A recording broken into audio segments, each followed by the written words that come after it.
And why the Canary Islands? Why always the Canary Islands? Can you imagine if they had taken the ship to Catalonia, to the port of Barcelona, not in a million years, or to the port of Bilbao?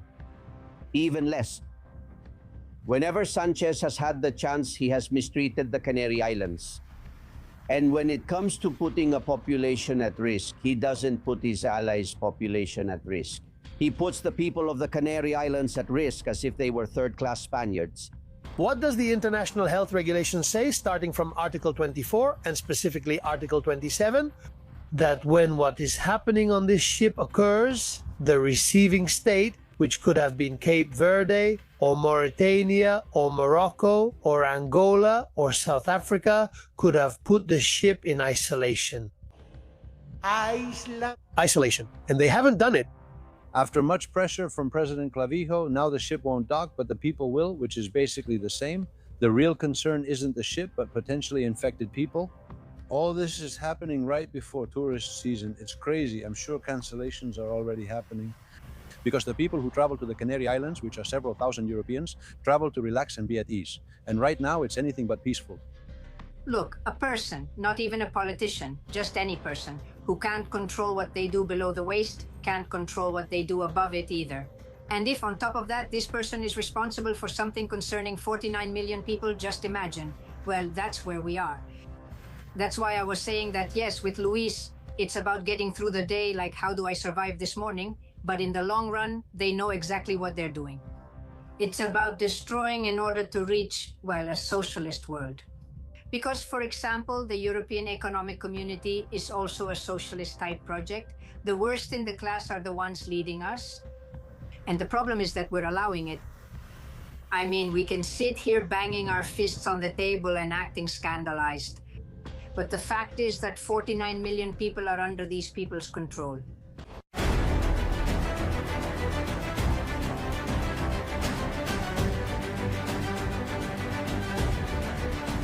Castillon Confidential by Albert Castillon.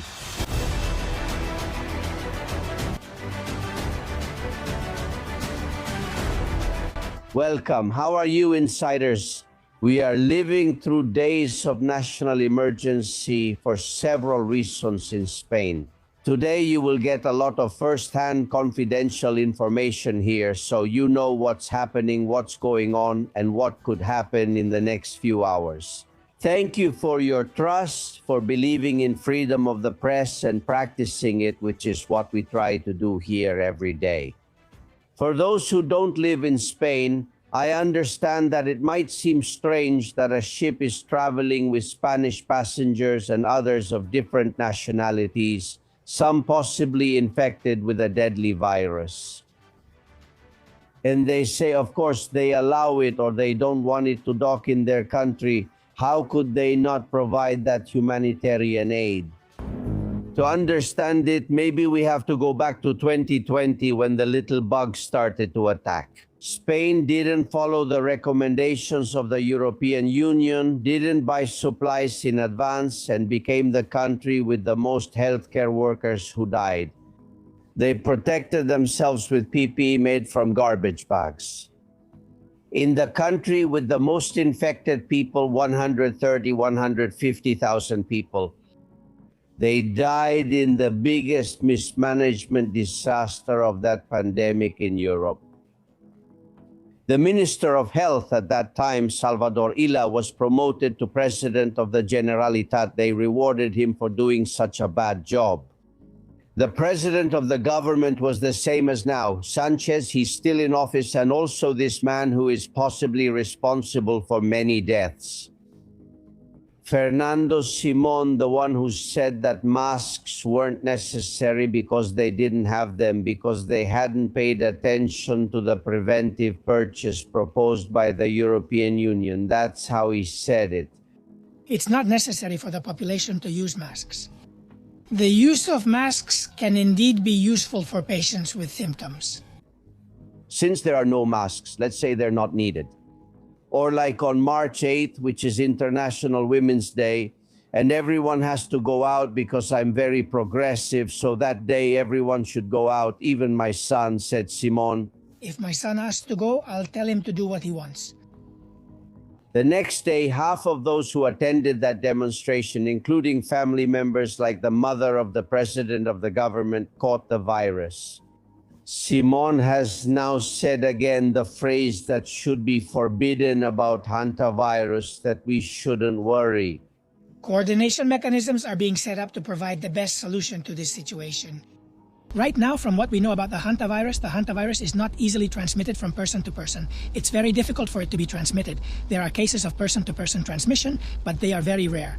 I don't think we need to exaggerate the situation right now. This isn't the first time. Similar incidents with other diseases, not Hantavirus, have happened on ships and often went unnoticed. In the collective memory of Spaniards, this man, one of the most hated in the country, whom Jesus Calleja and later Jordi Evole tried to rehabilitate, will never be able to escape that phrase he said in 2020 when the first COVID infections began in Spain. We believe that Spain is not going to have much more than just a few cases. Well, someone who has done such a bad job is still in his position as head of emergency management. That's how Spain is, a country that doesn't learn from its mistakes. That's why alarms go off now when a ship 1,500 kilometers away is told to go to Spain to drop off the sick. Because the other countries have closed their doors. Not Gambia, not Angola, not Cape Verde, not Morocco, not Mauritania. Countries like Morocco, whose pockets we fill with money every year. Since Sanchez has been in office, he has given Morocco more than €1 billion, possibly after they hacked his cell phone, right? The country's intelligence. Despite that, when an air ambulance takes 3 infected people, it breaks down. In the isolation system, and it needs to land in Morocco, Morocco forbids it because Morocco has authority over Sanchez, and it ends up landing in Gran Canaria. These are the images. That plane ended up there on that runway you see, and the infected people were transferred to another air ambulance to take them to Amsterdam. Look. That transfer, as you can see, was done with PPE, with caution, with control. The flight attendant from the second plane, the one that arrived in Amsterdam, is already hospitalized for showing symptoms of infection from that new strain. Because here's another thing, they lied to us. A few days ago, the Hantavirus strain wasn't one that could be transmitted between humans. Now they say it is. We've already experienced this way of confusing public opinion back in 2020, and it's déjà vu. It's reliving the same chaos that took the lives of friends and family.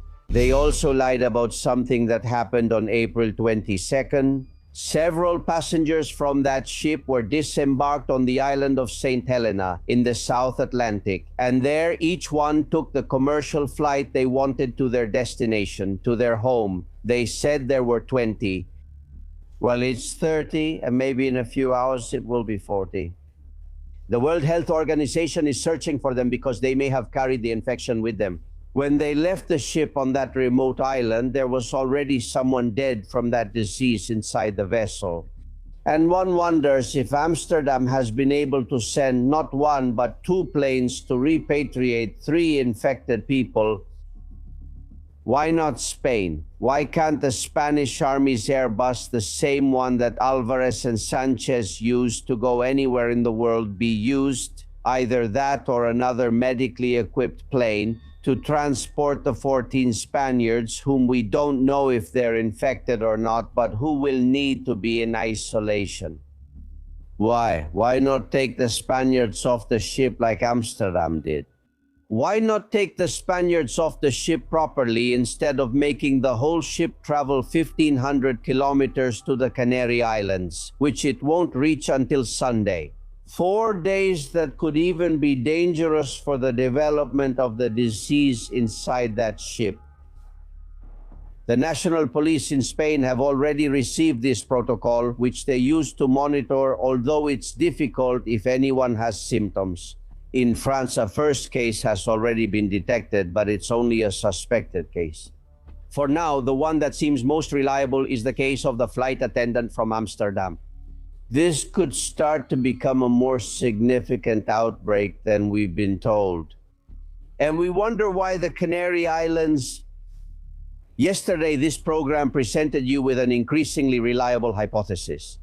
And the thing is, Pedro Sanchez would be delighted to take the position of Director General of the World Health Organization when they have to replace him in the summer of 27, right when he should be calling elections. Without a doubt, this action is a spectacle for the world. It's a lesson in trying to pretend that, yes, it can be done. Although it was always in emergency situations, this chaotic, disorganized, and useless government. And why always the Canary Islands? Can you imagine if they had taken the ship to Catalonia, to the port of Barcelona? Never. Or to the port of Bilbao? Even less. When the place where such difficult situations have to dock is run by the government's allies, that place is untouchable. Don't even think about it. But in the Canary Islands puts up with everything. The people of the Canary Islands are very fed up with the contempt from Pedro Sanchez's government. 4 years ago, during the La Palma volcano eruption, we already saw how he lied, how the aid he promised never arrived. And to this day, 4 years later, more than 100 families are still living like this in containers.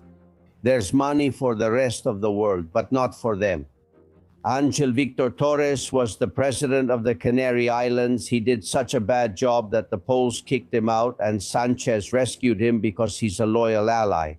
Soon he will possibly be charged for 1,000 shady deals with the Aldama, Coldo, and Abalos scheme. Or have we already forgotten about Congressman Fuentes Curbelo Tito Berni, the one who voted in the Madrid Congress to abolish prostitution and then went to celebrate at a brothel with drugs? Canarian congressman from the Socialist Party. This Sanchez government has mistreated the Canary Islands whenever it could. And when it comes to putting a population at risk, they don't put their allies' populations at risk. They put the people of the Canary Islands at risk as if they were third-class Spaniards. There is still a chance that this can be stopped, and our guest will tell us about it in a minute. But the tourist image of the Canary Islands could be seriously damaged by this bizarre, mysterious trip. If this continues, the only ones who will travel to the Canary Islands will be those who come in migrant boats, thanks to Sanchez's own regularization laws.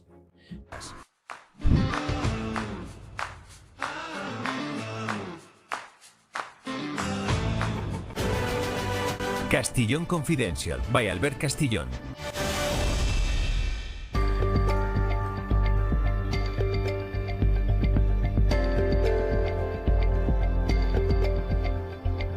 Friends in Granadilla, at the port of Granadilla, in the southeast of Tenerife, we also have a lot of our viewers who are sending us messages of absolute concern.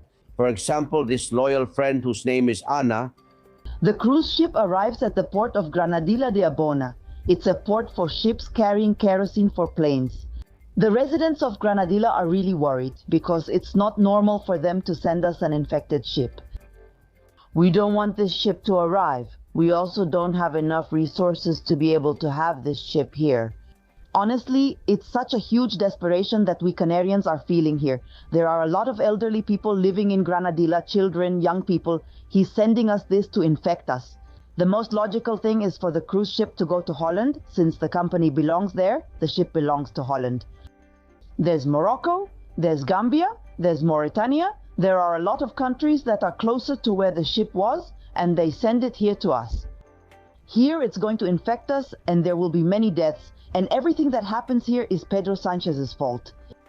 How do you explain to Ana that a ship more than 1,500 kilometers away can't find anywhere else to leave its sick people during this serious outbreak except here, except at the port of Granadilla? It's hard to explain after passing through Gambia, Mauritania, Morocco, and so many other countries that have closed their doors. There's only one hope. that the national court issues an urgent precautionary measure and forbids the ship from even bringing its sick passengers ashore there, maybe transferring them in another way. That measure has been requested by Justicia Europa and Luis Maria Pardo. How are you, Luis Maria?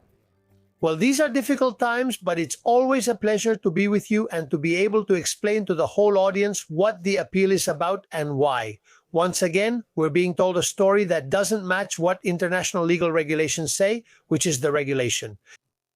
This is chaos. It really reminds me of when I met you back in 2020 with that little bug going around. This is chaos. They tell us one thing and the opposite at every moment. What are you planning to do? And tell me, what are the chances of stopping that docking or anchoring?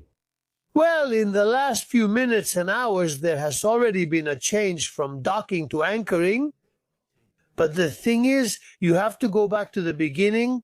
In the last few hours, we've been told by the Ministry of Health that the organization in charge of all this globally is the one that has imposed that Spain is the safe port. They're mixing two international legal concepts that have nothing to do with each other, maritime rescue with the international health regulations, which are two very different things.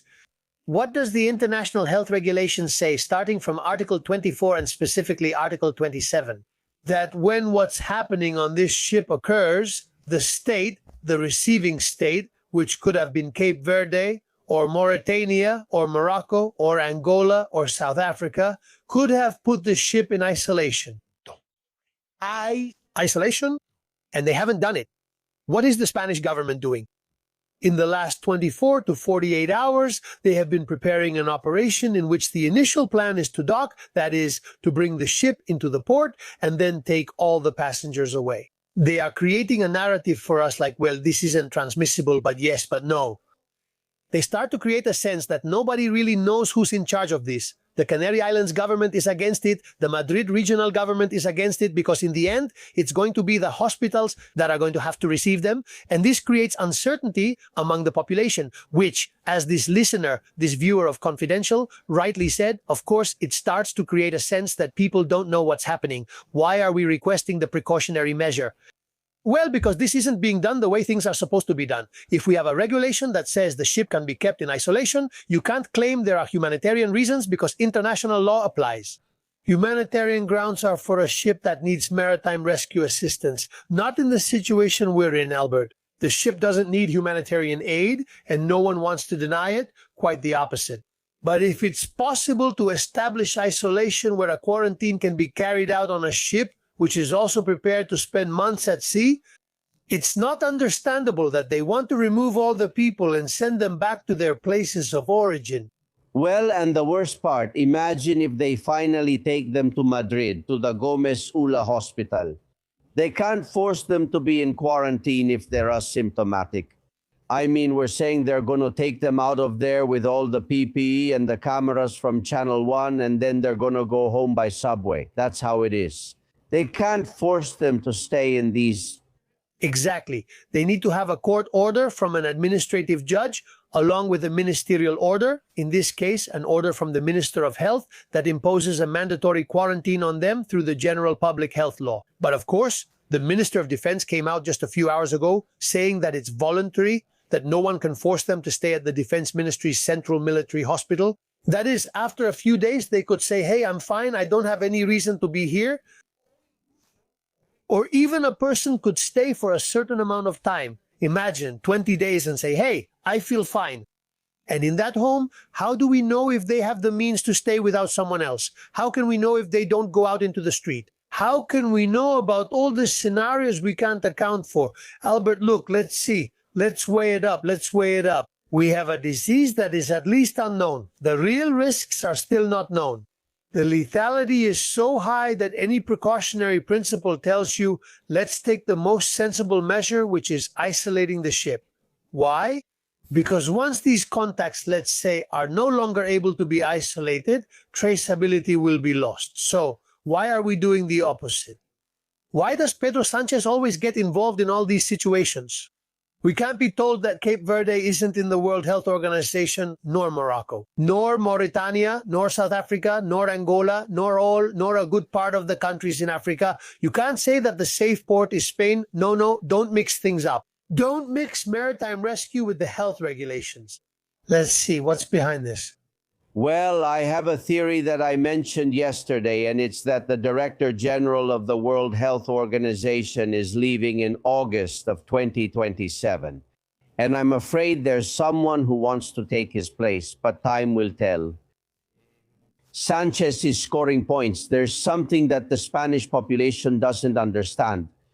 This morning I was listening to Carlos Herrera. Well, it was yesterday on COPE. I flipped through channels and he was saying it's logical that they come to Spain because there are 14 Spaniards. Look, there are 38 Filipinos, 23 British. Can someone explain why they don't go to London, for example? But also, let's see, under the law of the sea, so to speak, maritime law says that the ship's flag is Dutch. It's from the Netherlands.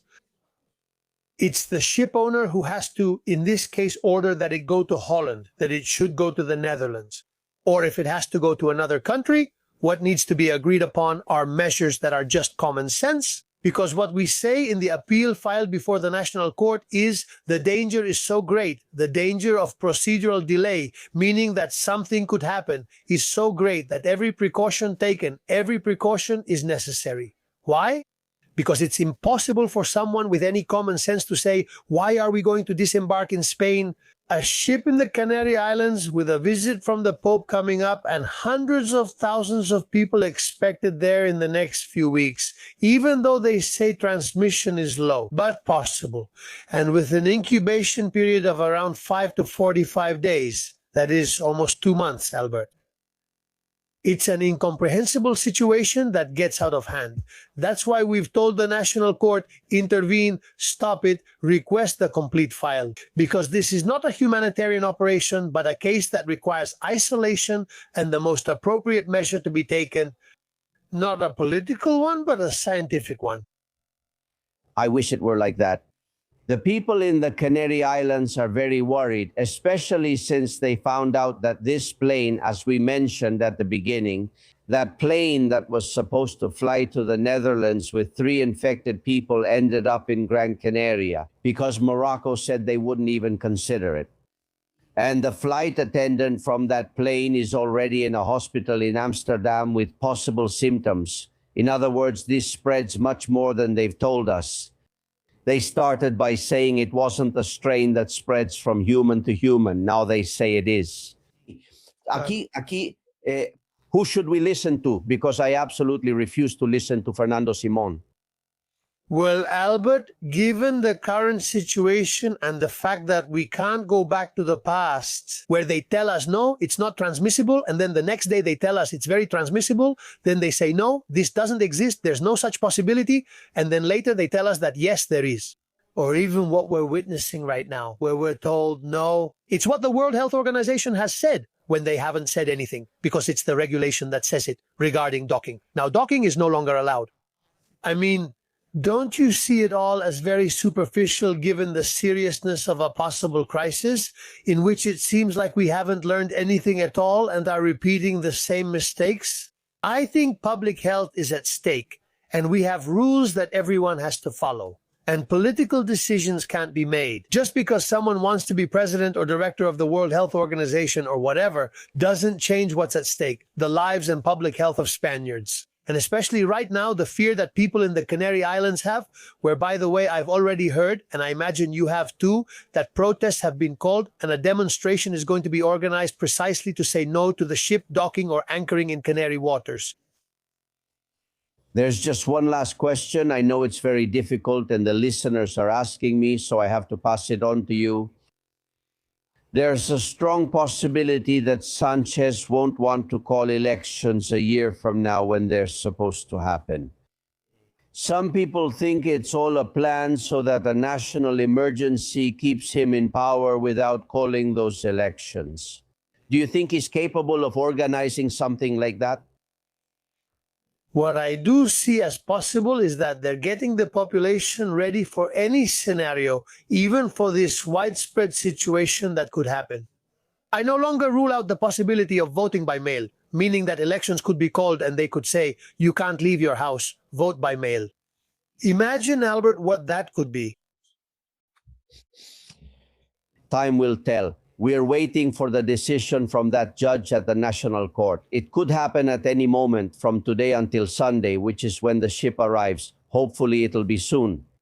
And best of luck to Justicia Europa and to that appeal.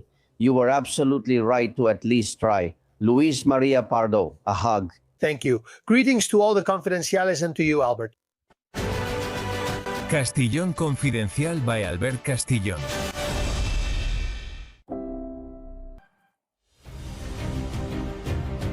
I keep receiving countless messages from the Canary Islands from people who are worried, but not so much because of the contagion, although that's also a concern, but because of the devastation it causes. Once again, the chaos, the misinformation, the lack of people to tell them what needs to be done.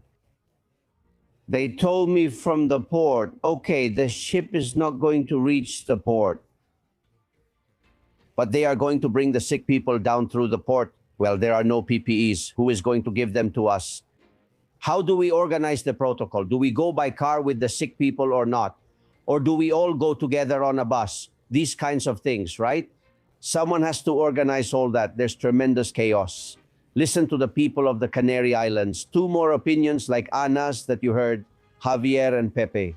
I don't think the people of the Canary Islands are going to put up with the Spanish government much longer. We've been impoverished for 40 years. They live off what is collected here in tourist taxes. The whole ship situation already shocked me. I call on the Canarian people for a general strike and for everyone to stand there so that boat doesn't even think about docking in Spain. Because those people only want the destruction of the Spanish people. Oh. I keep getting messages like this. Dear Luis Lozada, how are you? How are you, Albert? Good evening. Why the Canary Islands? They would never have dared to do this in Catalonia or the Basque country. I'd bet my right hand on it. In the Canary Islands, people say they're treated like an African colony, and that's truly the case. The ship passed by and they said to the Canary Islands, no negotiation with the regional president. Negotiation, information, participation in the decision, zero. Imposition. And of course, at some point you say, well, what's going on? Am I only here to pay taxes? Don't the administrations have anything to say? Has institutional loyalty been shelved? Was co-governance a thing of the past? Are the citizens of the Canary Islands second-class citizens? That's what's being raised. After pressure from President Clavijo, the ship won't dock, but the people will, which is effectively the same. The real concern is not the ship, but the possibly infected people. And all this right at the start of tourist season, it's crazy. I'm sure cancellations are already happening because the people who travel to the Canary Islands, which are several thousand Europeans, travel to relax and be at ease. And right now, it's anything but peaceful. That's very serious, since disrupting tourism in the Canary Islands threatens people's livelihoods. Totally agree. Hector doesn't even understand what Monica Garcia is saying, who apparently is the minister. It's incredible what this lady can say. I can't believe she's a doctor. I don't think she is. That lady has no idea what an epidemic is or what it means for something to be contagious. Pilar Almagro, dear businesswoman, YouTuber. How are you? Hello, hello. Well, very well. Look, coming from the private sector, you manage emergencies and high-risk situations. You lead entire teams on the other side of the world. This would not be so complicated for you. Why is it so hard for them? Why is there so much misinformation, so many changes of mind? They hesitate. They tell us that the virus doesn't spread, and the next day that it does. This feeling we have that nothing is under control. Why are they doing such a bad job? Look, Hantavirus has been with us since the beginning of humanity, and it's chronic, for example, in the Balkans. And no one has vanished from the face of the earth because of something like that. I mean, this can be managed, and besides, we're in the 21st century with a lot of technical resources, with very clear protocols and so on. So this is being done on purpose. I'm convinced. I mean, it's not a health issue. We know how to handle this. It's a matter of reducing our freedoms once again, I think, and diverting our attention to other things. So the first thing is always the same, an apocalyptic feeling to scare us. Well, yes, 3 deaths on a cruise ship with 170 passengers is a threat indeed. But come on, it's not a civilizational threat or anything like that. It should be handled as the protocols indicate, which we know perfectly well, and we know Hantavirus perfectly well. Don't you think there's a... Excuse me? Do you think there's an element of mismanagement on the part of the government? Because honestly, I do doubt Monica Garcia's management skills and her knowledge of the protocols. Of course, I doubt Dr. Simon, who is a physician. He has a degree in medicine, but he knows nothing about management. And when it comes to institutional cooperation, absolutely nothing. Sure, but how many advisors do they have? I mean, if they wanted to do things right, they have as many advisors as they want at the expense of our taxes. I mean, they could have the best Nobel Prize winner tomorrow if they wanted, working for the ministry. So if they do things wrong, it's because they want to. The thing is, they put us in a state of total uncertainty because when Simon speaks, I just think the opposite of what he says. And I imagine a lot of people feel the same way. But that institutional panic is provoked, I think, because it just doesn't make sense. It's something we know how to handle perfectly. And so any story that the Hantavirus has been with us our whole lives, our entire lives, is also symbolically cancelled. I mean, in Argentina, for example, and in the Balkans, it's very common. And this leads to mass tutela. Yes, but what you're saying, Pilar, seems really important to me. That is, suddenly the ship is in Cape Verde, 1,500 kilometers from the Canary Islands. And no one can think of any other place it could go except the Canary Islands. Because they say there are 14 Spaniards, yes, and 23 British and 38 Filipinos. So that's not the reason. The reason is that Monica Garcia and especially Sanchez say, please let it come, we accept it, we want it to come. Why? For political gain, to appear as the savior of the world, just like he wanted to be the hero in Gaza in the war with Iran. He always tries to seem like what he isn't. And here he also wants to be Robin Hood. I'll save these sick people who are out at sea. In exchange, I think, from what I've been told, for a possible candidacy, the Director General post at the World Health Organization in a year from now. That's the information I've received, but we'll have to see about that. Because with Sanchez's life, everything changes in a year. And is he capable for political gain of putting the health of Canary Islanders, doctors, and nurses at risk? Sanchez? Well, yes, of course he's capable. Of course he's capable, but I think what happened is that Cape Verde said no. And then the World Health Organization started looking for candidates and pressured Spain. They pressured Spain not just with that candidacy, which is news to me, but also with Monica Garcia's presence on the World Health Organization's executive committee. And then they said to her, Monica, you're on the executive committee, right? You want to stay on the executive committee, don't you? Well, then you have to do something. Because Monica Garcia told Clavijo that Spain wouldn't, but it turned out Spain did. And that 180-degree turn without informing the local authorities to the point that Monica Garcia has no say in it. I mean, the one in charge is Sanchez. The one who agrees for them to come is Sanchez. The one who takes the lead at that table saying, let's organize this, is Sanchez. What's more, Fernando Simon is turned away from the cameras, so he doesn't even appear in the shot. And it's Sanchez, and Sanchez who appears. Here they're selling a false fear, like Pilar says, terrifying the people again so he can appear as some kind of savior. Because he has never managed a risky situation well. Not the volcano, not this, not the forest fires, Luis, nothing. Not the Dana. It's very clear. Now all that's left is for the committee of experts to show up. Yes, that's the one missing. It will show up. Tell me, Pilar. It's on purpose. It's the most sophisticated and accepted form of servitude of all time. I mean, it's a plan. So the more of these things happen, the better. The more he has us in the palm of his hand. Listen to Amelia, because I'm hearing theories everywhere that Sanchez is behind this. I'm absolutely sure that it was Pedro Sanchez who gave the orders to the Minister of Health for that ship to come here to Spain, to Tenerife. Why? Well, for the same reason as always, the hatred he has for us Spaniards. Listen to Valentin and Julio, they think the same. They've been talking about a new pandemic after the coronavirus, that another one is coming, that another one is coming. Why did they know another one was coming? Now there's this Hantavirus or whatever it's called, that damn thing. Why did they know? Because they set it up themselves. If they let the cruise ship coming from Cape Verde in with the Hantavirus and spread it around the Canary Islands and later throughout the mainland, couldn't it be that they create another pandemic for us and in 2027, because of pandemic issues, elections aren't called? It's a lot to think about since there's still a year left, but well, when it comes to Sanchez, I wouldn't put anything past him, Luis. Do we agree? Losada, you and I have lived through a lot of presidents, but none like this one. No, the lack of scruples is amazing. I don't know if he's thinking about 2027 or just short term. It's true that it could be that theory. For me, it's doubtful. But what is certain is that it's a spectacular distraction maneuver. We've moved on from the Mas case and Socialist Party corruption. Now everyone's focused on the ship.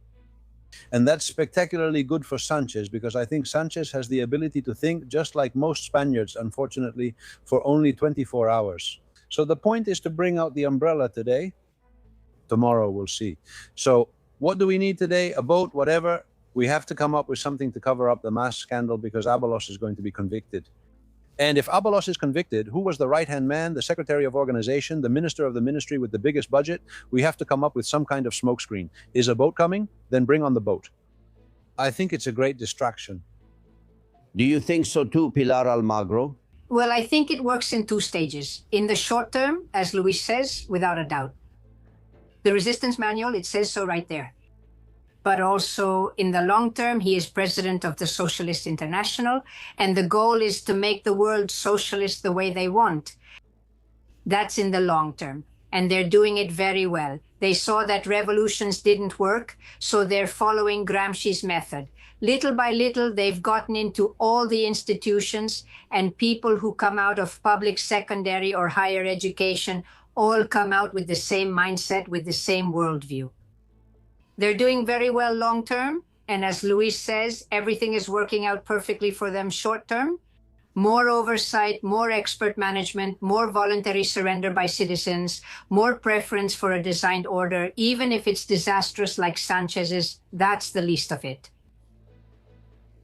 Even Miguel Angel is starting to think that maybe what he's trying to do is prevent us, that the march on May 23rd won't be allowed for public health reasons. Listen. That ship that's docking there in the Canary Islands to infect us and many others, could it be that they did it on purpose so that the protest against those bastards won't happen?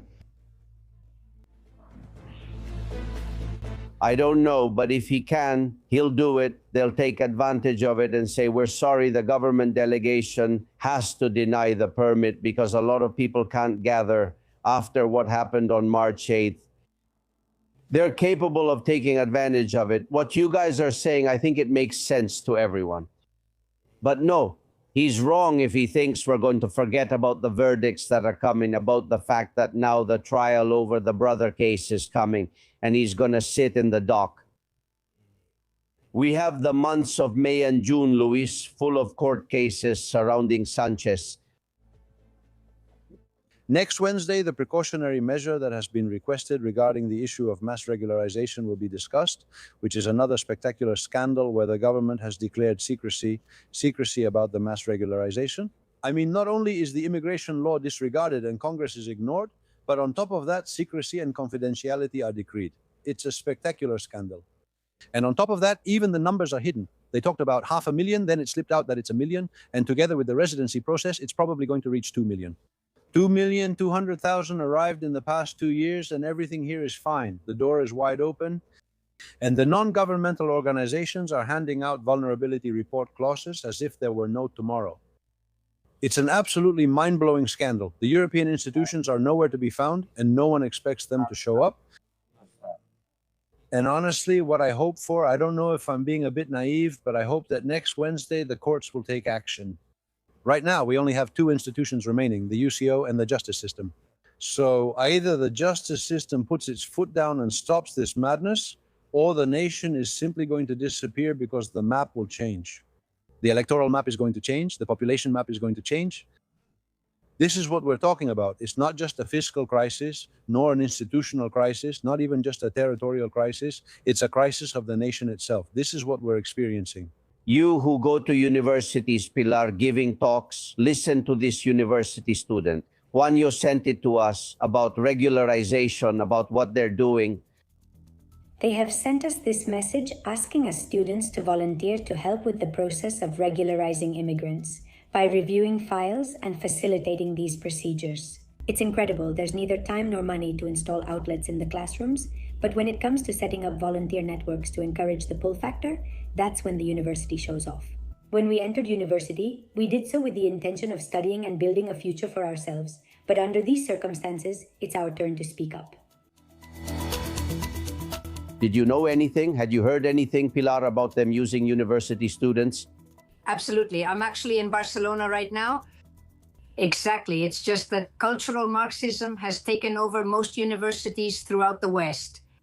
And this is the result. Entire generations of lawyers, politicians, doctors, engineers, basically every profession are graduating with this bias, with this cultural bias. And of course, well, these are the votes. And what you were saying, Luis, you forgot about the grandchildren law, except for those who come, for example, from Venezuela, because they won't vote for Sanchismo. But the majority of people coming from countries under the grandchildren law will vote for it. They're talking about 2.5 million applications or something like that. I mean, it's crazy. It completely changes the whole picture for us. Totally. And that's automatic naturalization, you know? I mean, that's right away. Because the regularizations would take 2 years. I'm going to show you an image. It comes to me from a confidential source in the Dominican Republic. Thanks for collaborating. His name is Julio, if I remember correctly. The photo is of Amin Arias Catavito. I know it won't ring a bell for you. This man is of Dominican origin. He's from the Socialist Party of Fuencarral. He was a candidate for a Socialist Party city council seat, I think in Madrid. Well, he's in the Dominican Republic looking for votes, just like Adrian Barbon, who's already made 3 trips to Latin America looking for votes. They've opened offices in Havana, in Buenos Aires, in a bunch of Latin American countries, offices to process naturalizations, the faster, the better. What's the reason for this rush? Because they're moving at full speed. Is it possible they want to bring elections forward, or what do you think, Luis? Well, they have to process 2.5 million applications. There's no official who can handle that in a month, so they're moving as fast as they can within reason. But 2 things are clear. First, there's a drive to grant citizenship as if there were no tomorrow, and they're assigning civil servants to that, giving them bonuses, and so on. And second, the Socialist Party is also investing in shepherding those new Spaniards. The Popular Party also has operatives across Spanish-speaking Latin America. In fact, the Galician Popular Party, the vote from outside Galicia is strategically crucial, but I think the Socialist Party knows perfectly well that this is their only hope for survival, which has 2.5 million potential voters who can also choose which district they go to, and there they can do some electoral engineering. One votes in Cuenca, where a vote carries much more weight, and the other in Alicante, and so on and so forth. So they can make a spectacular strategy and shepherd them, organize Spanish parties, invite them for beer and so on, because they have the budget for that. It doesn't matter. They have an absolutely unlimited budget. I think that's a very dangerous issue because it's changing the makeup of the population who maybe their grandparents were Spanish, but they themselves have zero feeling of being Spanish, because if they had, they would already be in Spain. Many years have passed.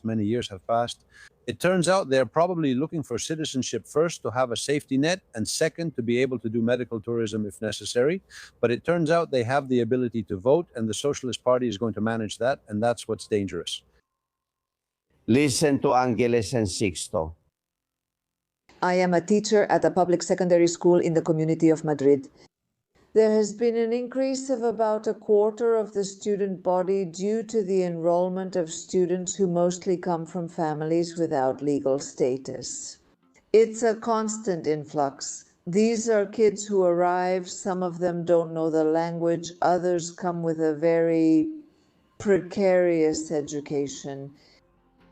Just one question, Albert. Has anyone seen Chinese people in the regularization lines?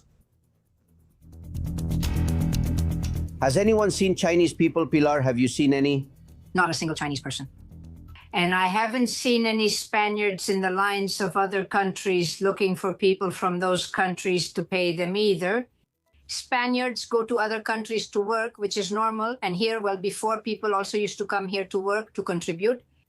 Now, after the regularization line, they go to the vulnerability line. It's just that now vulnerability is aspirational in Spain. Before, it was more like, I want to work, I don't know, at La Caixa.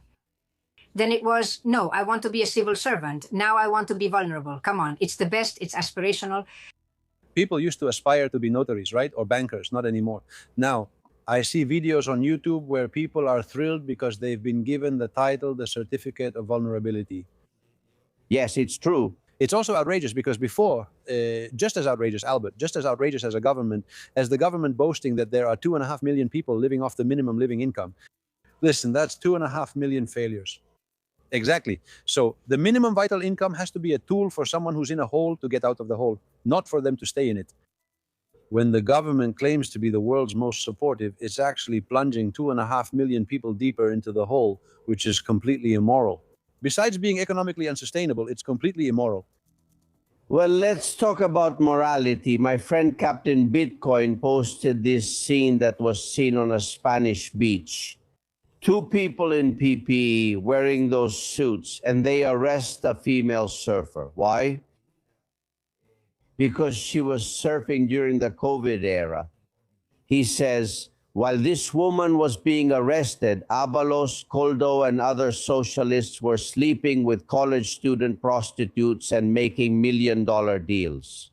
More than that, dear friend, look, it has been proven that Abalos at any hour, even at 7 in the morning, would bring prostitutes to the ministry office. They would do a little something for him. Don't make me specify, I think you understand. He would pay them and they would leave through the ministry door. Not just once, but many times. March 11th is when that scene happened, the one that El Español described so well yesterday, where they hired 6 prostitutes. They took them out to dinner, over 1,000 euros that Coldo paid in cash, and then had sex with them without considering any of the restrictions that were in place at that time. Like the limit on the number of people, there were 9 of them, and 9 wasn't allowed, or closing the restaurant at 11 at night. Well, they're in a world of their own, Pilar. What more can we find out about this class that has ignored us, spent our money, and on the worst things, prostitution, drugs, and offshore accounts? How can we trust a politician from now on? Look, a person, not even a politician, just any person, if they can't control themselves from the waist down, they can't control themselves from the waist up either. And if on top of that, this person is responsible for something concerning 49 million people, just imagine. Well, that's where we are. That's why I said yes. With Luis, they deal with things day by day, like, let's see how I survived this morning. But in the long run, they know exactly what they're doing. It's about destroying in order to reach a socialist world. Because, for example, the European Economic Community is also a socialist-oriented project. So they're doing this in the long term, and then in the short term, well, all this that you're talking about, they're people who are less than mediocre. The worst in the class are leading us, and the problem is that we're allowing it. I mean, we can sit here banging our fists on the table and tearing our clothes in outrage, but the fact is that 49 million of us are being subjected to these people. That's incredible what you're saying. Do you agree, Luis? Yes, the thing is, the prime minister was going out, and it's his wife. His wife is the daughter of the owner of brothels. But it's not that the father was the one to blame, it's that the daughter was the one managing the brothels. And he himself personally accompanied her to collect, that is, to take the money from those brothels and to solve problems. He has been perfectly comfortable with prostitution. But the thing is, A figure like Abalos, who takes 6 prostitutes with him, it's not enough for him to have 1 or 2. He takes 6 prostitutes to the ministry, and he takes prostitutes as if it's normal during regular working hours at 11 in the morning, at 7 in the evening, whether there's a pandemic or not, he doesn't care. And then the most outrageous thing is that he allows himself to have a threesome, and his friend Koldo records it and streams it to his wife. So, of course, when we're talking about the level of moral degradation of that magnitude, I think it's impossible for anyone to imagine a scenario like that. Absolutely impossible. First, to have a threesome. Second, to record it.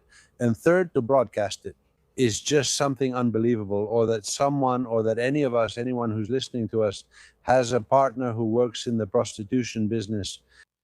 Well, I don't want anything to do with that story. Third, even more with a line, but a very clear one. But these people haven't. They've lived with human misery in an absolutely natural way.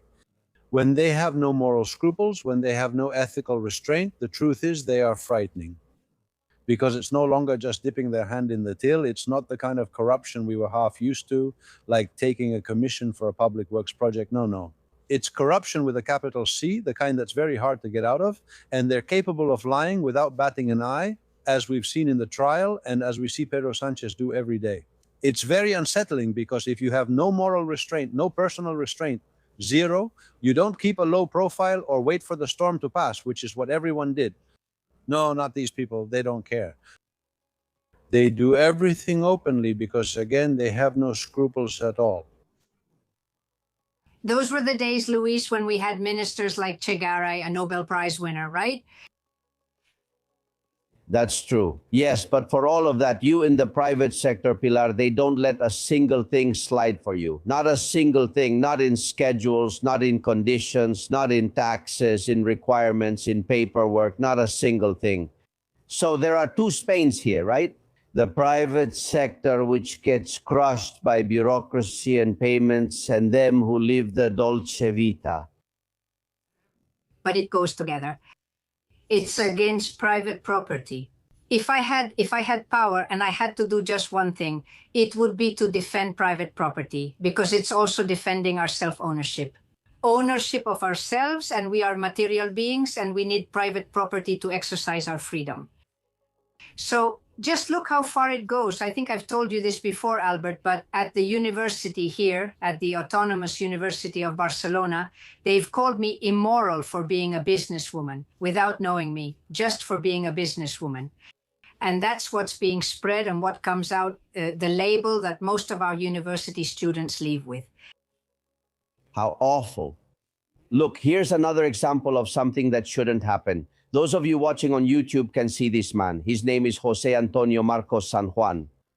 He was Montero's number 3, but he's still a tax inspector to this day. The police arrested him, but he's still a tax inspector.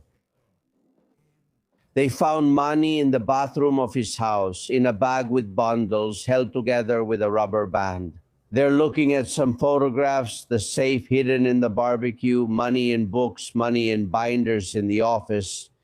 They came in with police dogs trained to detect money, and they tell me the dogs went crazy.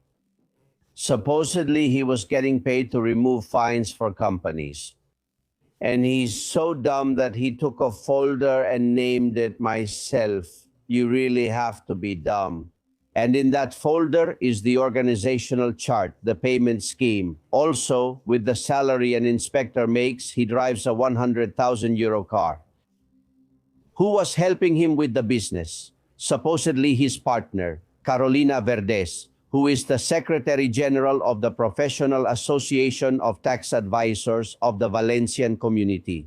That is, a big company had problems with the tax office. They would go see the Secretary General and she would say, wait, let me introduce you to my husband. You get what I mean, right? That's how things worked. Well, this person is supposed to have collected hundreds of thousands. For example, there's a married couple from Alicante who made 9 transfers to him for 300,000 euros. And he's still in his position. This guy, San Juan, is currently a special inspector at the tax office in Valencia. Can someone explain it to me? What else has to happen, Luis? There is no internal affairs department in the tax agency, which is the problem. Unfortunately, I'm afraid more cases like this have already happened and more will likely occur. Just like in the police, some officers become corrupt and switch sides. Unfortunately, this happens. What goes on in the police? There is an internal affairs department, and in the police every year they fire 2% of the staff. 2. That's quite a high number, in my opinion. 2% of the staff go home. Why? Because internal affairs works. And why? Because the system cleans itself up. Pilar, this can't go on like this in any way. It feels like there's blatant impunity. Does the tax office crush most business owners the same way it does the general public? To the self-employed as well? Well, it's just that business owners are self-employed, you know? We're self-employed company owners because they force us to be self-employed. I would love here in Spain to just be in the general social security system, but they don't allow you to. I mean, if you have more than 33% of the shares, something like that, you already have to be classed as a self-employed company owner. And that means that, for example, in a high-risk company like mine, if you have an accident, well, you have to go through your workplace insurer. They don't help you immediately, unlike the general system, and you lack rights to unemployment benefits like other self-employed people. That's not the case in other countries. They just increased your contribution too. And they just increased the contribution. And for example, I would like to talk about the issue of the corruptor and the corruptible. I see in many media outlets that the business person is portrayed as the corruptor of the politician. But let's see, who has the power, the business person or the politician? It's the politician. And what's more, the bigger the state is, the more politicians there are, the more corruptible that state becomes. Because there's more money, so there are more incentives to become corrupt. A business person can't do anything if the one in power refuses, no matter how much they want to. But the reverse is possible. The other day, not in Spain, but in another country, a tax inspector came to me and told me that if I paid him a certain amount of money, my file would be moved to the end. I said, what file? Oh, it's just that you have a file like everyone else. And of course, I didn't pay him. He says, if I pay, who knows if he'll move my file to the end, but if I don't pay, he'll put it at the top. So now I'm just waiting for a tax inspection anytime. Who is the corruptor? Who is the corruptible one? You know, because I see this a lot in the media. They say Aldama is a corruptor of poor little angels who were just there. No. No, sorry. I mean, corruption comes from the state. Yes, what you're saying is very important. Hey, next time record it, record all of this, and you'll see how your file gets pushed to the very bottom because you have to act like them, okay? You have to start protecting yourself. Come on. One of these days, I'm thinking about selling spy glasses around here. Well, gentlemen, these and other reasons are for the upcoming march in Madrid on May 23rd. Many insiders are talking about the march and some are getting organized. If you can't come to Madrid and want to organize a march in your city, make it public here and we'll put you in touch. And from there, we'll help you spread the word. Eduardo Meva Pilar, Jose Maria, Silvia, and Ismael. Congratulations on the gathering in Madrid and other cities for May 23rd. The answer is not in the parties, the answer is in the people. The march in Moncloa. This man is used to turning a deaf ear and he won't give a damn. He thinks he's above everything and will just wait for time to pass. Sitting in his armchair waiting for each of us to go home. I'll be there on the 23rd. I'm figuring out how I can make it happen. And when we leave this world, we will be asked what we have done in this life and what we have left undone. Whatever little we can do, let's do it. I'm glad that you finally thought about taking to the streets, but they should have done it much earlier, before they went silent. I wanted to ask you if something is going to be organized in Barcelona, if there were any march organized there.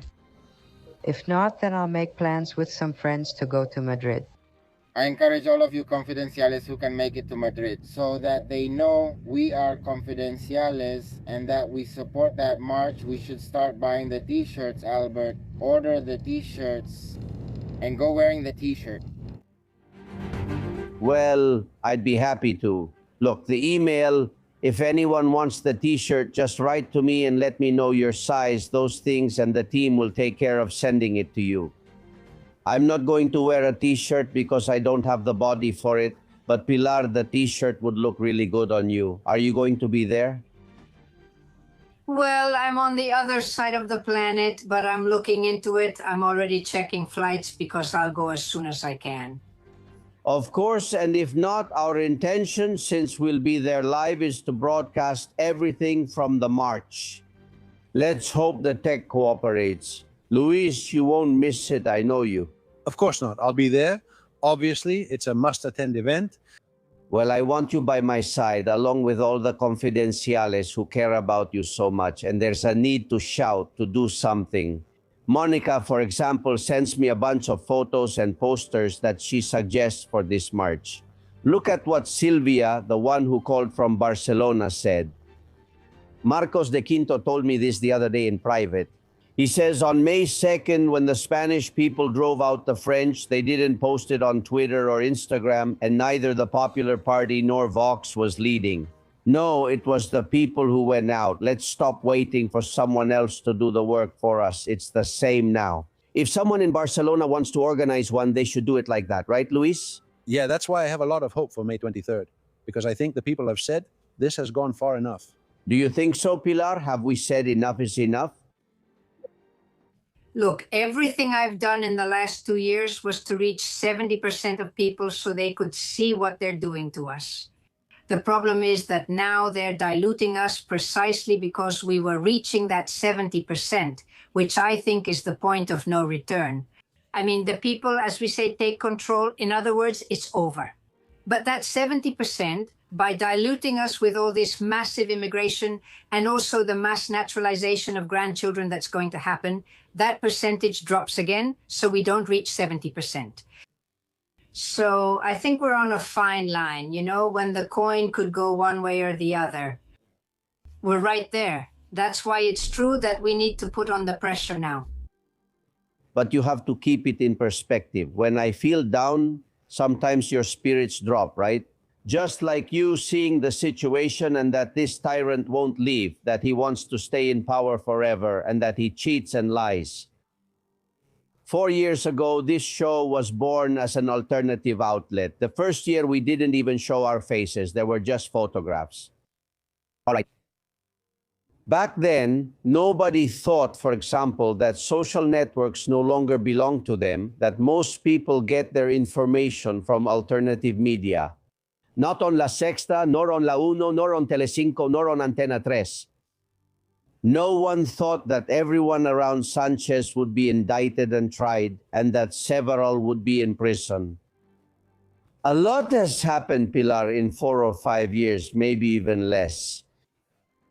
And that's thanks to your pressure, Luis's in Distrito, and this humble space. There have been many of us. And we're fighting against a giant. Well, that giant can be brought down, right? You're right, you're right. And this is the moment. Of course. They think that having Agency F and Channel 1 is enough. They don't realize that the world has changed, that no one watches them or listens to them anymore. They're starting to understand, and it's scaring them to death. I've been told that in the Prime Minister's office, they're paranoid about everything that's happening in the trial over the masks. By the way, that trial is already awaiting a verdict. What's your bet, Luis? Conviction, a significant conviction for Abalos and Coldo. I don't think there's any doubt. I don't know if it'll be 24 and 19 as the prosecutor is asking for. It may be less since they want unanimity, but a significant conviction is likely. My question is whether Aldama's sentence will be long enough to send him to prison. And my guess, if I dare to bet, is that he won't. So that he doesn't go in and can keep singing because he still has a lot to do. About these trials and the legal cases surrounding Sanchez, Maria, Pepe, Santos, Jose Angel, and Xavier. And also because of Aldama, who really wants to talk and say as much as possible everything he knows and can say. The rest is all nonsense. The others tell a little bit of nothing. They try to play the victims. They don't want to cooperate with justice. They don't want the truth to come out. If this is what we're seeing just so they can later pardon them all, well, I think it's a real disgrace. I think it's disrespectful. Try not filing a tax return and see the consequences. There's another way to get Koldo to talk and for Koldo to lose his fear. And it's a proposal in Congress to vote that politicians at the political level should not be able to grant pardons. They can't pardon. So that pardons are 50% decided by the people and 50% by the king. I was just left stunned seeing Prosecutor Luzon acquitting President Pedro Sanchez. Honestly, it seems to me something totally unnecessary and pointless. When the Court of Auditors is asked why they don't open proceedings against those from the Supreme Court, what do they answer? It's something I'd like to know, because I believe that by law they should be doing it. It can't be that just because they have political connections they say, well, I won't do it. Why did Luzon do what he did? Why did he save Sanchez when it was unnecessary, Luis? And he did it with absolutely spectacular forcefulness. Some say he aspires to be the Attorney General if there's a change of government. Honestly, I have my doubts. I honestly think that's what he truly believes, and therefore, if anyone thinks he's setting Aldama up, they're mistaken.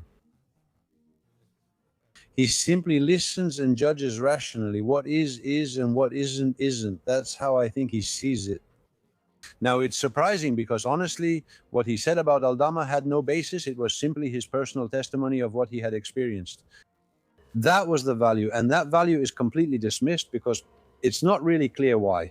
No, but can anyone really believe that everything they did from day one after he took office, everything, hydrocarbons, masks, didn't Sanchez know? Please. And if he knew, that's obvious because he controlled the party and still does with an iron grip. If he knew, can anyone tell me that he let everyone else get rich without getting rich himself? I don't believe it. It's possible because actually what we're talking about with the masks, I think, is small-scale stuff. Exactly. The real business was in hydrocarbons, especially in CEPI, mainly in hydrocarbons, and the biggest thing is the sovereign fund. So, and Sanchez was involved in that. So if Serdan does some work in the Velay tunnel, well, of course he would know about it. That's fine. Let him pocket a few bucks. If Koldo wants to take tickets under the table, let him. Sanchez likely didn't know, or maybe suspected, but didn't care since he was in it for the big money. He played in the major league, not the minor league. I think it's possible that's the case. Now, what's undeniable, absolutely undeniable, is that he knew what was going on, that there's a responsibility to supervise and a responsibility to keep supervising. That is to say, he decided who would accompany her, and he decided not to supervise. That's clear. What do you think, Pilar? One thing is that there isn't enough evidence. I understand that, but it's different to claim he wasn't number one. Those are separate points. If there's not enough evidence, then that's the case. We get that. But the other thing really surprised me too. And then what I found really curious is that Aldama said there were other Aldamas. There must be other Aldamas since they started stealing everything they could right away. Abalos also said there were other Abalos. Other ministers that he knew were doing the same thing as him, but even more. That is, there are other Aldamas and there are other Abalos for sure. And as for the number one, well, more solid evidence will be needed to send him to prison. Well, I think that for now, the biggest piece of evidence we have was given by Aldama to the judge in an envelope, and it's about financing the Socialist International with Venezuelan money. That's a ticking time bomb. But anyway, let's go to the newsroom. Susana Gas' latest messages.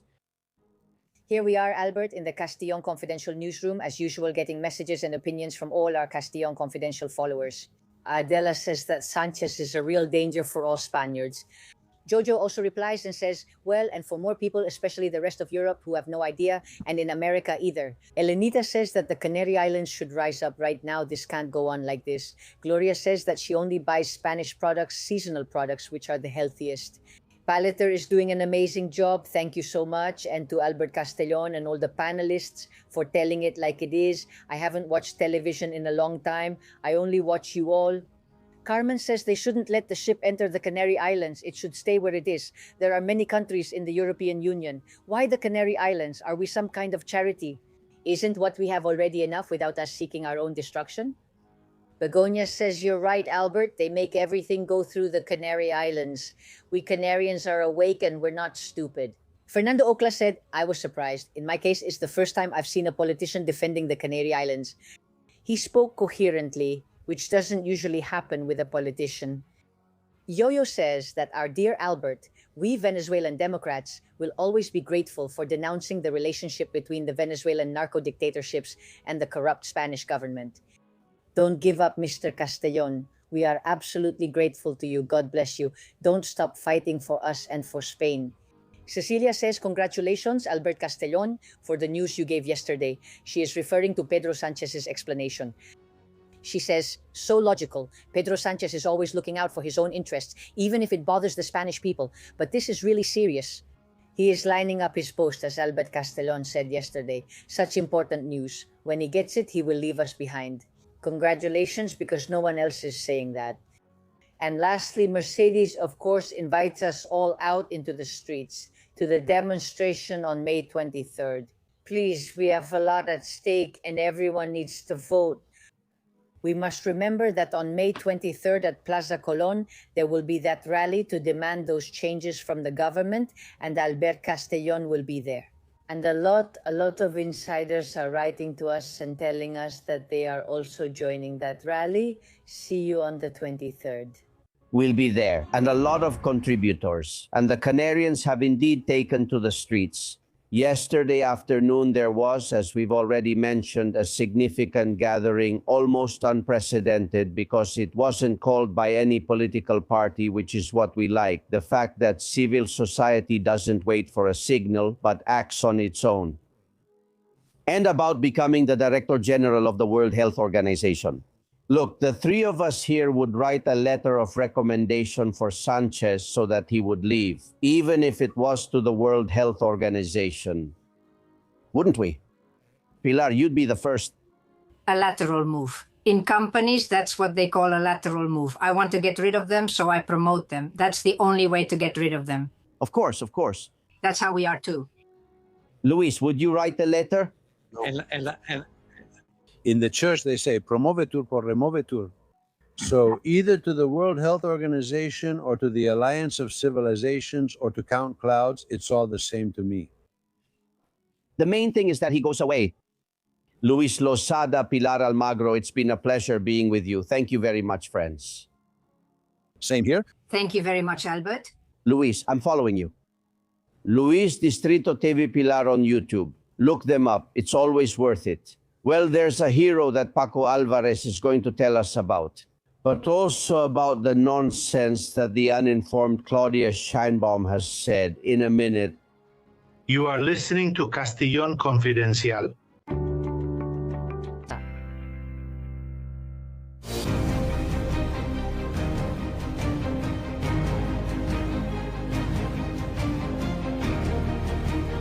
Gentlemen, this week, Claudia Scheinbaum once again veered into the absurd. She criticized a hero like Hernan Cortés. Listen to her. Those who seek to vindicate Hernan Cortés and his atrocities are destined for defeat. Here he comes to talk about the atrocities of Hernan Cortés. Let's ask Paco Alvarez, our historian. How are you, my friend? How are you doing? Well, I'm delighted to be here and once again responding to our dear Claudia, who would do well to open a real history book for once and not one of those pamphlets she uses. Yes, because if we stick to the facts, there were few atrocities committed by Hernan Cortés, right? Look, no, first of all, historians are not here to judge what happened 500 or 600 years ago from our current point of view. Obviously, what we have to do is tell what happened, but we can't, that's called presentism, judge someone according to our current perspective. It's like saying they weren't environmentalists. No, they weren't. But they weren't because no one in their century was, first of all. And secondly, I think that to answer him, instead of turning to history or to what so-and-so said, what you simply have to do is take a walk around Mexico City. In Mexico City, in Coyoacán, among other houses, is the one that belonged to Hernan Cortés.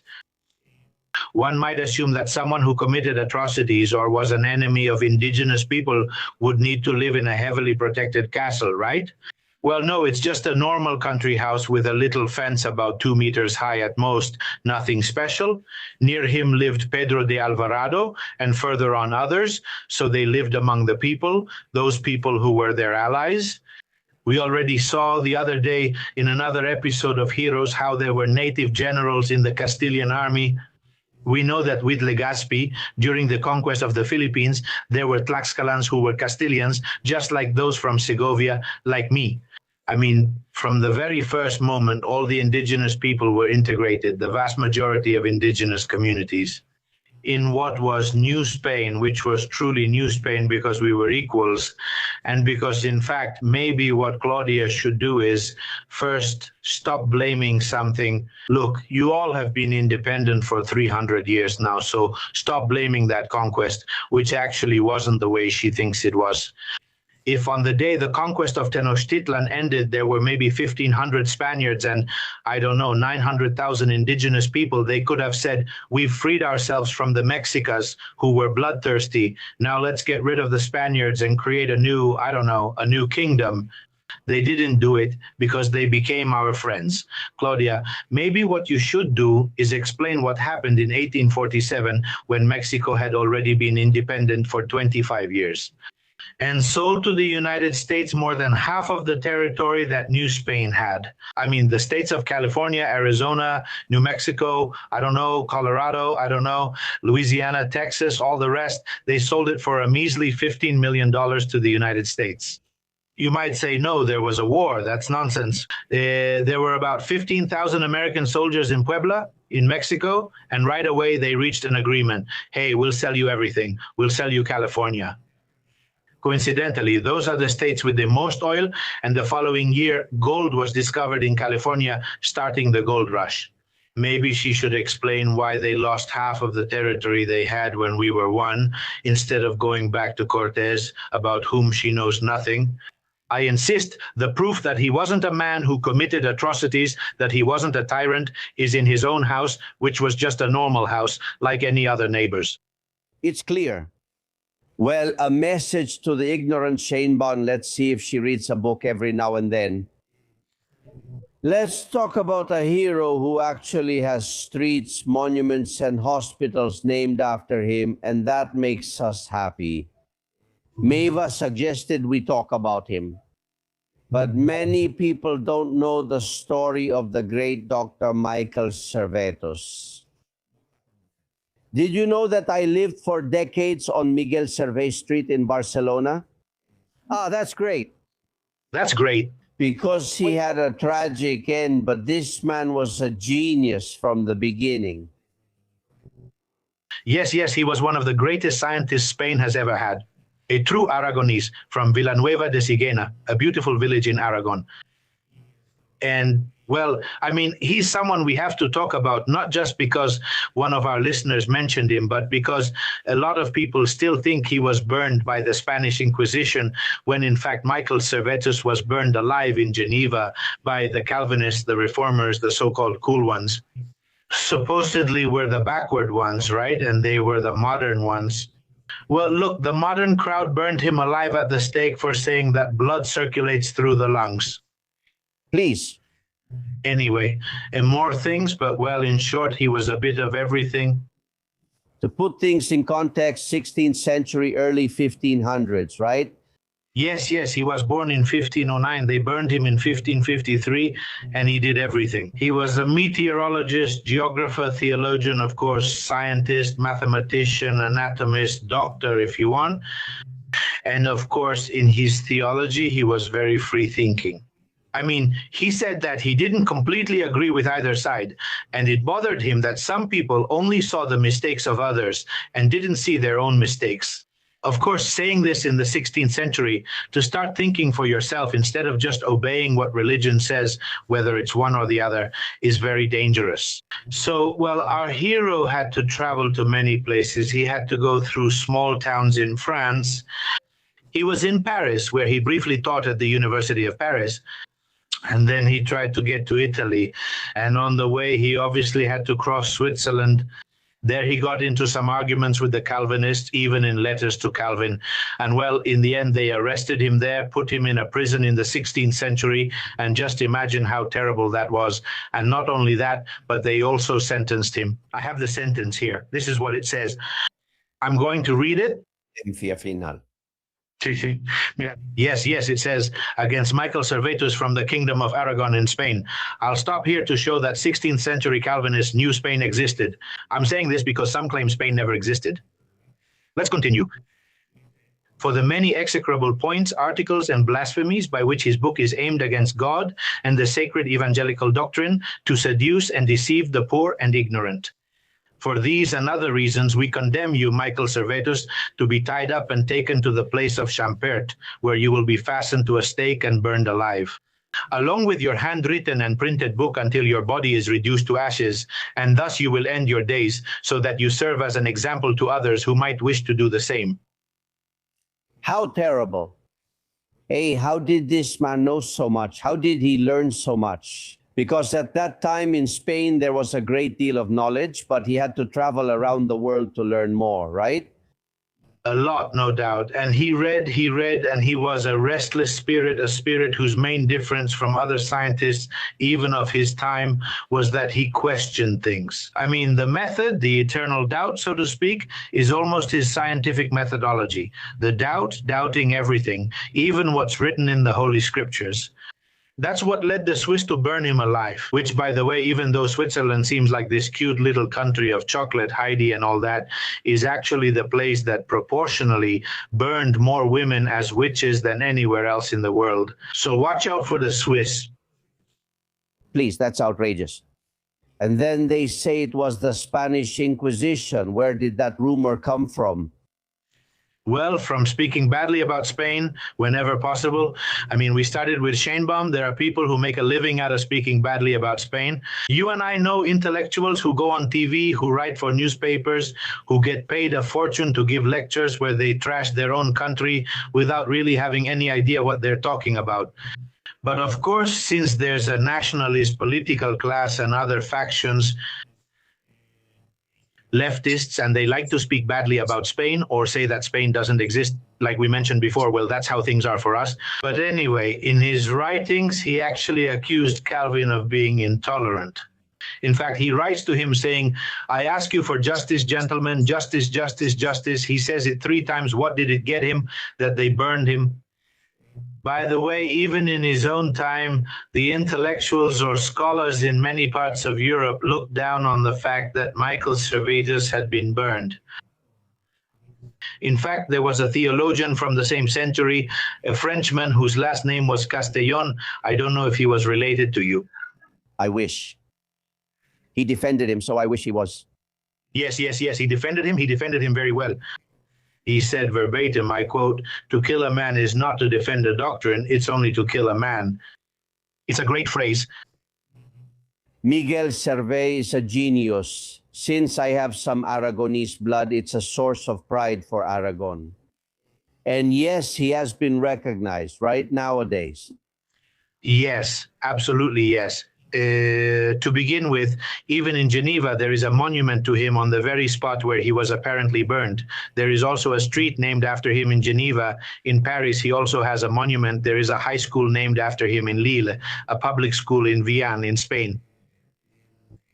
Besides this, outside of Spain, in addition to monuments and study centers in his hometown, in Villanueva de Sigena, we have to mention that there are streets named after him in many cities, starting with Barcelona.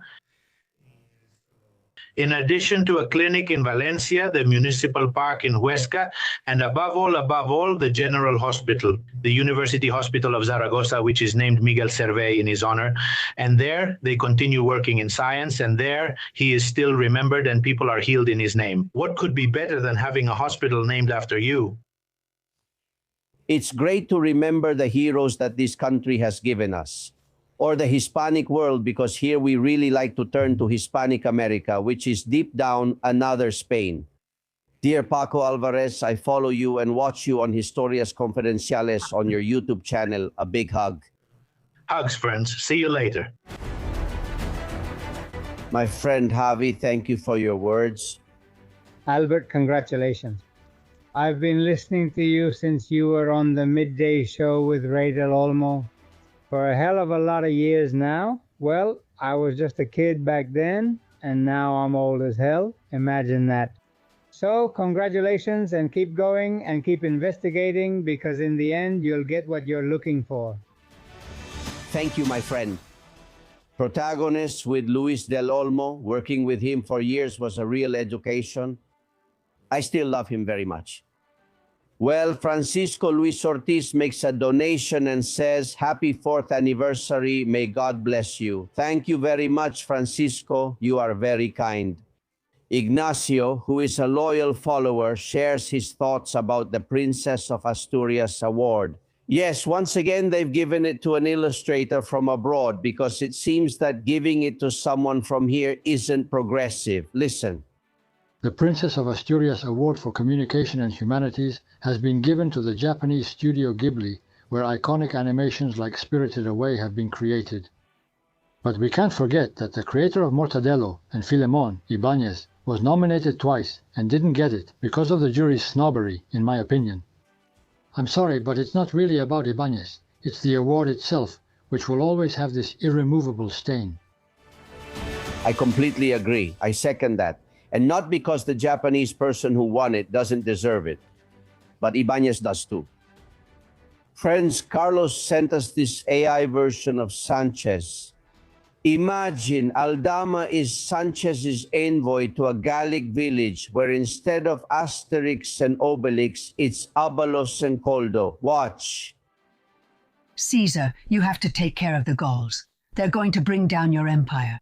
Start by taking away their Chistoras. I will send my best centurion, Aldamus. I order you to go see the Gauls and take all their Chistoras. That way they'll lose their strength and we can finish them off. Of course, Chief, but then don't say you don't know me. Well, Gauls, we need to have a serious talk about the Chistoras. Coldo throws a punch and sends Aldama straight to heaven. Jose Antonio sends us this photo, a meme of Begoña Gomez on the full professor's photo board, right? Among the full professors. Dr. Honoris Sauna, that's very good. And Fernando Simon and the Hantavirus are giving people a lot to talk about. For example, this image that Amparo sent me says, we already have the Hantavirus variant and it's a mouse with Sanchez's face. Or this one from Freud Lannister, magnificent. Let's see what's on today's progressive agenda. Oh, look at that, a TikTok video. My main activity as president, here we go. Pilot, go around Puerta del Sol twice so I can flip Ayuso off. Hello, Mr. President. We can start now. What are we doing here? I'm not sure what we'll record today. I'll explain it. Today we're going to... Sorry, who are you? I'm Fernando Simon, Mr. President. Doesn't sound familiar, but I don't care. What are we recording? Well, you see, look, you know we have to calm the population about the Cortina virus issue, right? So we thought we could record a video. What kind of video, Alfredo? I'm Fernando, Mr. President. The plane with the infected is arriving. The idea is for you to make a video welcoming them to show there's no danger. And that way, public open... Mr. President, where are you? He ran off. Very typical of him. Very brave, very brave, very brave. Well, and one more thing. This is a work of art. Roberto sent it to me. Take a look. Imagine if works of art came to life. What a day they've given me. I can't take it anymore. Girl, don't complain. They've targeted me for 2 centuries, but still can't decide. Leave the princess alone! She has every right to complain. Well, I've been having a pain here in my chest for a while. My doctor's appointment is scheduled for next year. Well, I'm worn out from the neck down. Alfredo is the biggest problem? All right. It's wonderful. It's very funny. It's really well done. And allow me, since Tenerife is in the spotlight, let me say how much we love Tenerife. And its people, and above all, our special correspondent and friend, Abraham Gomez. Today we had to end with him. There is Pedri's great friend. Look how well he acts. He's one of the actors I like the most. Pedri completed a degree in dramatic arts and has loved every role he has played. And really, huh? He played and starred in The Last Emperor. He did The Last Emperor. Wonderful, you know? That's why he has such good relations with China. With China. He went to China to visit Chipin. Every time a Spaniard has a serious problem. Him, where is he? In China. He goes to China with Chipin and his Pichin. The three of them go there and talk, you know? And when he comes back, everything is already solved, you know? Pedri doesn't have much. He's filming a high-budget movie at the Supreme that's costing him, but you can tell there's money involved. Money is moving because the lines keep coming in. You should see them. The lines in the hallway are incredible, you know? The carpet was green, but it quickly turned red. It turned red, and when they see a red carpet, they get on it right away. They like having their pictures taken. They have their pictures taken at the photo call. At the photo call, they're beautiful. I've seen them, right? Then they go in to say their lines, but Pedri's lines are so complicated they say, "Oh, I don't remember." I don't remember, and the judge has to stop too, but nothing. In the end, they'll say the lines because all of Spain is waiting, and if not, you'll see. You'll see. Pedri keeps moving forward. Recently, a woman was concerned, asking what we'd do if Pedri came out. But he knows what he's doing and is now set to shoot another movie, which is a summit. Ibero-American Summit. Yes, he loves to climb to the top like Paramount, so he's going to bring in an actress named Delcy. He's bringing Delcy, though Europe objects. Pedri, being contrary, insists on it anyway. I didn't know about places of refuge, but it makes sense. They'll bring her wherever there's refuge. And he brings her without any suitcases or anything, just like that. People instantly get jealous, saying, "Oh, but Delcy is ugly." And I don't think she's ugly. I think she's cute. She's really cute, you know? So everything adds up. And so I'm telling you, all of Pedri's initiatives have this kind of morality, this cinematic world that you wouldn't believe, you know? A lady told me the other day, crying, "What will happen if Pedri gets elected again?" I cried with her. "What do we do?" The lady says to me, grabbing my shoulder. I said, "What do we do?" "Well, we pack our bags, right?" Because we have to help Pedri. If Pedri gets elected again, because he said it in Parliament, he said, Spain is going to need another 8 years of progressivism. Of course. Turn off the microphone. They always turn off the microphone and look at the camera like this, right? To look, well, he said it and I almost had a heart attack. So, of course, I understood the lady. "Ma'am, if that happens and Pedri gets elected again, to help him, we'll pack our bags and leave." That's what we'll all do. Yeah, if he gets elected again. Friends, thank you for being there, for being strong, for keeping watch on the front line. It's Friday. Any problem that comes up on Saturday or Sunday, you'll find us here, and you can always find out more through social media. Thank you for keeping this space alive, which this week turned 4 years old. Thank you. Yo lo sé, somos confidenciales, tú eres confidencial, yo soy confidencial, todos confidenciales, todos confidenciales, pero solo para mentes abiertas y para gente despierta. Desde la trinchera, las balas silban y no hay manera de salir allá afuera. Aquí la libertad tiene las alas de cera. Albert Castillo, Susana Gash, Tucci Castillo y demás. Muchas gracias.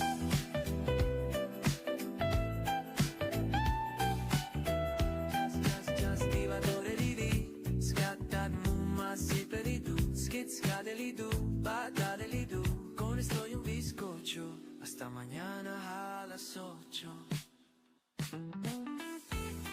Castillón Confidencial, by Albert Castillón.